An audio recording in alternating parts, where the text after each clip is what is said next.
Hey everyone, it's Diana Ramirez, Harris County Administrator, and today I'm here at Harris County Pets with Corey Steele, the Director of Veterinary Public Health. Hey Corey, how's it going? Good, nice to have you over. Yeah, thanks. It's good to be here, and we've got a mama cat here that we just named Dreamsicle, and we have one of her kittens. The others are hiding, but this one's fast asleep.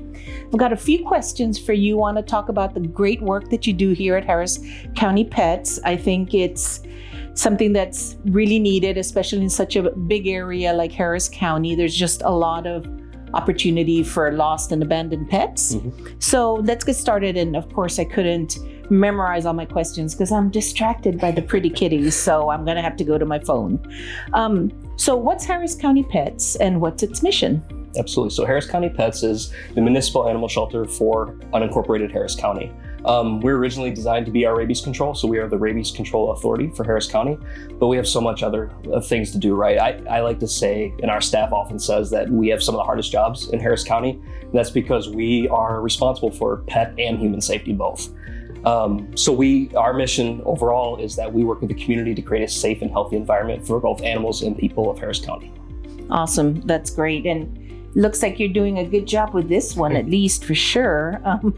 So what are the key services that Harris County provides to the community? I mean, it's more than just rabies. It's more than taking care of them while they're here. Absolutely. Yeah. So our building is called the Harris County Pets Resource Center. And what that is we really want to be a resource to our community. One of the things that we have here on site is our pet wellness clinic that's available to everyone, no matter where you live. It's a low-cost service that provides age-appropriate vaccines, heartworm prevention, flea and tick medication. So it's really valuable for our community to be able to come in and get that at a low cost to really help with that, the pet wellness. So we have that service provided, but we also have like our animal control officers who are out in the field. One of the things that our animal control does is they respond to calls from the residents about stray pets, abandoned pets. We have cruelty investigators that will go out and investigate cruelty. And then they have a huge part of educating the community as well, because I think education is a huge piece. So our officers are getting into schools, providing education, HOA meetings, getting just informing people about responsible pet ownership. So we have our animal control officers that are doing that. We also have our transfer section who works very closely with getting pets out of here. That's making partnerships with rescue groups, finding foster homes for the pets in here just to get them out temporarily before they can find their forever home. And then we have our volunteer program within there as well. So obviously we value our volunteers. I feel that it is a service because when people come in and volunteer, they're happy here and it's really good for the mental health. So that's a service that we provide for the people. Yeah, that's awesome. It's true. It's a two-way street on that one, right? That's awesome. So how does the adoption process work, and what should potential adopters know before they come in? What are requirements? Is there an application? Is there a fee? How does that work? Yeah, so it's very easy to come in and adopt. When we're open to the public, they can come in. It's adoption in person. There's no appointments needed. They come in and they talk to our staff here. There's an information desk that they'll come up to. And our staff is very well versed in the animals that are here. They're caring for them all day. They know the tendencies that they have, the behaviors, who they're good with, who they're not good with. So when people are coming in and they have a really good idea about what kind of pet they want, our staff will be able to kind of guide them and help point out whether it's a cat, that maybe you like to hang out on the couch and you need a little couch potato with you. A lot of these cats would love doing that. More active lifestyle, we know the active dogs that are back there that would love to go on runs, but they come fully vaccinated, spayed, neutered, microchipped, and a county license. Oh, that's nice. So they're already microchipped here. Yep. Everything's microchipped. How does Harris County Pets collaborate with other organizations and community partners? I mean, it takes a village, basically, right? It does, and I think any shelter across the nation is going to say the same thing, that it takes the community to be successful.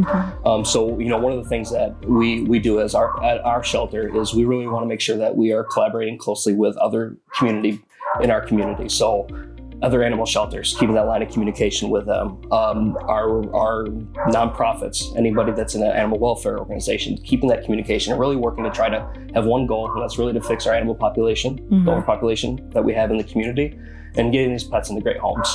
So locally we do that, but we also value our rescue partners. Our rescue partners are very important to help get these pets out of here. We know rescues are full, but even if we can take 1 or 2 pets to get them out is incredibly important for our mission. And so us making sure that our rescues, we're checking up, making sure the pets are getting into really good homes after the fact, after they've been taken, and just keeping strong with our communication with them. Yeah, and so you do track the animals that go to rescues to make sure that they are getting placed, they're in a safe environment? Yep, absolutely. So when we get new rescue groups, we actually require a few things. It's a 501c3. We need to make sure that they have a vet that they work closely with and some recommendation for that rescue group.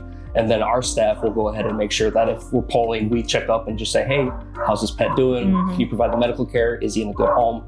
And we'll follow up on that. Good. That's nice to hear. And so for me, I'm a cat owner, so I love all the kitties. But with cat colonies around Harris County, how does Harris County Pets offer support or services to help manage or care for those colonies?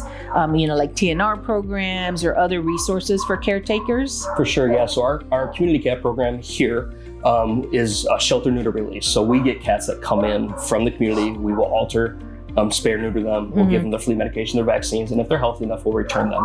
For our cat colony managers that are doing TNR out in the community, anytime we have availability for spay and neuters, we're assisting them. About 2 weeks ago, we had a group come in.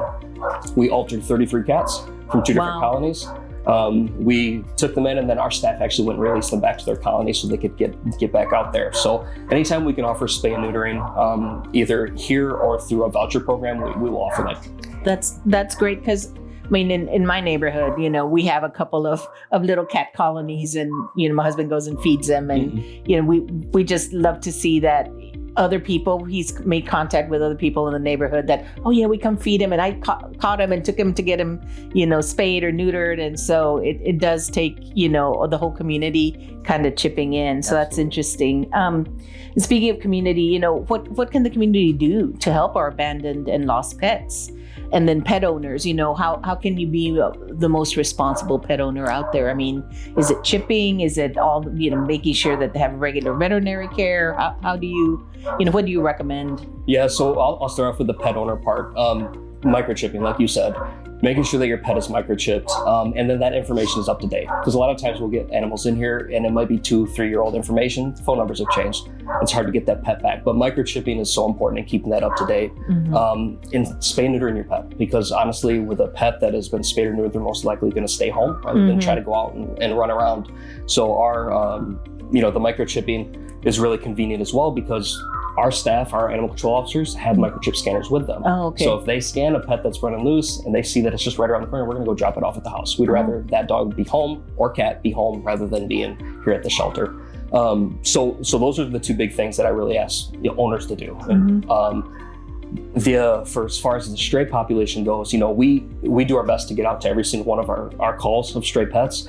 But we know how big Harris County is and the amount of resources that all of our departments have. So, 15 animal control officers might not necessarily get out there the same day. So I like to tell our community that before you actually call us to come out and get them, take a photo of the pet. And we've seen various success stories where they've posted them around the neighborhood. Post them around those photos around the neighborhood, community mailboxes, in utilizing, just trying to find that pet their home again.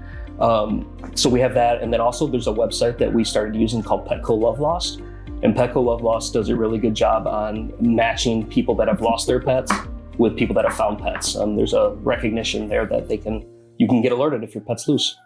That's nice. My final question for you is, right now, since we are in the holiday season, I mean, and some folks, kind of go through with buying pets as gifts. I mean, having a pet is a big responsibility. So, what would your go-to advice be for like parents with kids who want a pet? What's the most responsible way to handle that? Remembering that it's a long-term commitment. Yeah. My dog I got 15 years ago, and I knew that when I got him, and he's still around, happy as ever. Hey. I know. Anyway. So yes, I think having an idea of what you want, what your lifestyle is, ensuring that you are practicing responsible pet ownership as well, knowing that you're going to have to provide clean water, food, shelter. Make sure you have the space for them to walk around, and if not, then you can take them on walks. And just understanding really what your lifestyle is, and that it's a long-term commitment. Yeah, it is a long-term commitment. Yes, look at you. Yeah. And now I have 2 more kitties on my lap. Okay, well, thank you so much for your time. I really appreciate it, Corey. And anybody who's looking to get a new addition to the family, come on down to Harris County Pets. It's a happening place. Look at this. Thank you.